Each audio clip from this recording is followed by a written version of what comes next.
Спортны популярлаштыру максатынан да без менә шундый чара оештырырга булдык. Үзебезчә инде аны без башта үз ара гына шулай әйдәгез җәйне озату чарасы булсын дидек тә, ул нәкъ шулай китеп барды. Без аны тиз генә шундый оешып алдык. Моңа кадәр язны озаткан булса, хәзер җәй белән хушлашу матур гадәткә кереп китәр мөгаен. Нурлат ДФМ керткән яңалык бу. Нурлатлар Кыш бабайның бу кадәр иртә килгәнен күргәннәре булмагандыр. Табигатьтә җәй әле китеп өлгермәгән, боз сараенда яңа елда без күрергә күнеккән Кыш бабай рәхәтләнеп сабыйларның күңелләрен күрде.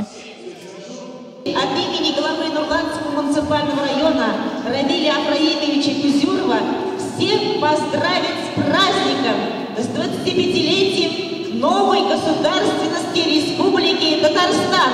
Үзебезнең алып баручыларыбыз, алып баручыларда, алар Кыш бабайда бүләкләрдә алдык. Аларның барысына да шундый кызыклы итеп үзебезчә шундый иң матур, иң яраткан җырларны тыңлап, без дә шуырга уйлыйбыз.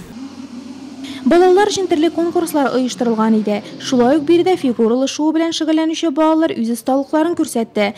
Гүзәл Галәүдинованың Тимраякка басканына 3 ел, Кыш бабай бүләкләренә дә бик сөенгән ул.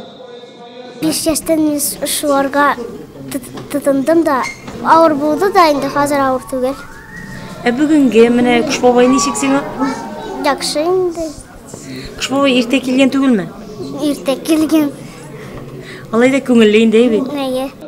Нурлат ДФМ бәйрәмдә аз керемле гаиләләрдә тәрбияләнүче балаларга бүләкләр дә тапшырды.